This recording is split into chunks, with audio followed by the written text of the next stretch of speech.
नमस्कार, मी अनिल जाधव. तुम्ही बघताय आपलं ॲग्रोवन. खुल्या बाजारात सध्या सोयाबीनचा भाव हमीभावापेक्षा किमान 500 ते 700 रुपयांनी कमी आहे. तर दुसरीकडे सरकारनं हमीभावाची खरेदी देखील चालू केलेली आहे.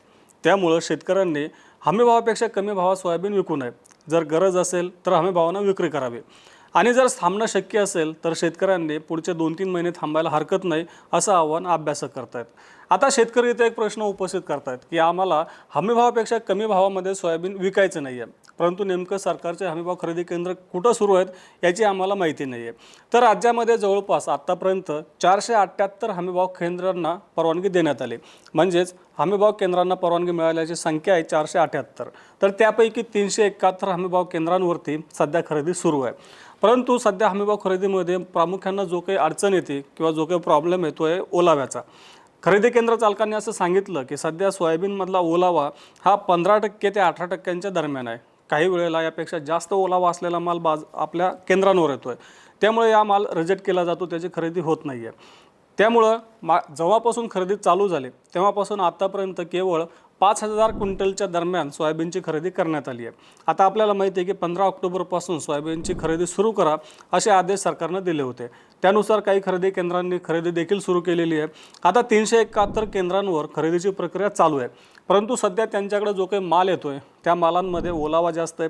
त्यामुळं हा माल रिजेक्ट करण्याचं प्रमाण वाढलेलं आहे. त्यामुळे शेतकऱ्यांनी जर हमीभावाच्या दरम्यान सोयाबीन विकायचं असेल किंवा हमीभावानं सोयाबीन द्यायचं असेल तर ओलाव्याची अट ही 12%ची आहे. त्यापर्यंत जो काही ओलाव्याचं प्रमाण आहे ते शेतकऱ्यांनी कमी करावं. म्हणजेच 12%पर्यंत सोयाबीनचा ओलावा येण्यासाठी जर मालामध्ये ओलावा जास्त जाणवत असेल तर शेतकऱ्यांनी सोयाबीन वाळवावं आणि नंतर हमीभाव केंद्रांवर विक्रीसाठी आणावं, असं आवाहन खरेदी केंद्रांनी केलेलं आहे. आता सरकारचा एक उद्देश आहे की शेतकऱ्यांना जो काही भाव पडलेला आहे त्या पडलेल्या भावाचा फटका बसू नये. त्यासाठी सरकारनं राज्यामध्ये जवळपास 13 लाख टन सोयाबीनची हमीभावानं खरेदीचे एक उद्दिष्ट ठेवलेलं आहे. त्यापैकी पहिल्या टप्प्यात 10 लाख टनांची खरेदी होणार आहे. आता खरेदीची प्रक्रिया चालू झालेली आहे. दुसरीकडे बाजारामध्ये सोयाबीनची आवक देखील वाढलेली आहे. परंतु 12%च्या दरम्यान ओलावा असलेलं सोयाबीनचं प्रमाण कमी असल्याचं सध्या केंद्र चालक सांगतायत. आता सोयाबीनची काढणी बहुतांशी भागांमध्ये चालू आहे, परंतु नेमकं याच काळांमध्ये पाऊस देखील पडतोय. बहुतेक सोयाबीन पट्ट्यामध्ये पावसाचं प्रमाण सध्या वाढलेलं दिसतंय. आता या टप्प्यामध्ये सोयाबीनला फटका कमी पावसात देखील बसत असतो. म्हणजे काढणीच्या टप्प्यात कमी पाऊस देखील झाला तरी सोयाबीनचा ओलावा हा वाढत असतो आणि त्याचा परिणाम सध्या सोयाबीनच्या गुणवत्तेवर दिसून येतोय. खरेदी केंद्र चालकांनी हे देखील सांगितलं की सध्याचा पाऊस म्हणजे कमी प्रमाणात जरी झाला तरी सोयाबीनचा ओलावा मोठ्या प्रमाणात वाढत असतो. त्यामुळे शेतकऱ्यांनी सोयाबीन बाजारात येण्याच्या आधी किंवा खरेदी केंद्रांवर आणण्याच्या आधी हे वाळवून आणावं की जेणेकरून त्यामधला ओलावा कमी होईल. तसंच सध्या खरेदी केंद्रांची संख्या कमी आहे. त्याचं महत्त्वाचं कारण सांगितलं जातं की सध्या जो काही खरेदीच्या गुणवत्तेनुसार जो काही माल येतोय त्याचं प्रमाण देखील कमी आहे. आता ओलावा कमी असलेलं सोयाबीन जेव्हा आवक वाढेल, म्हणजे ओलावा कमी असलेल्या सोयाबीनच्या आवकेचं प्रमाण जेव्हा वाढेल तेव्हा सरकार देखील खरेदी केंद्रांची संख्या वाढवणार आहे. आता काहीच खरेदी केंद्र चालकांनी आणि पणन विभागाच्या अधिकाऱ्यांनी असं सांगितलं की दिवाळीनंतर गुणवत्तापूर्ण सोयाबीनची आवक हे बाजारांमध्ये वाढण्याचा अंदाज आहे. त्या काळामध्ये सरकार खरेदी केंद्र देखील वाढवणार आहे. त्यामुळे ज्या शेतकऱ्यांना लगेच पैशांची चणचण नाही किंवा सोयाबीन विकणं हे गरजेचं नाही आहे त्या शेतकऱ्यांनी किमान दिवाळीच्या नंतर सोयाबीन विक्रीचं नियोजन करणं फायदेशीर ठरू शकतं. कारण त्या काळांमध्ये आपल्या तालुक्यामध्ये हमीभाव खरेदी केंद्र सुरू होण्याची दाट शक्यता आहे. आता सध्या 550 हमीभाव खरेदी केंद्र चालू आहेत किंवा त्यांना परवानगी मिळालेली आहे. पुढच्या टप्प्यांमध्ये सगळी केंद्र चालू होतील. परंतु दिवाळीनंतर हे खरेदी केंद्रांची संख्या वाढणार आहे. त्यामुळे शेतकऱ्यांनी जर शक्य असेल तर थांबावं, हमीभाव विक्रीसाठी नोंदणी करावी आणि किमान हमीभावानं सोयाबीनची विक्री करावी.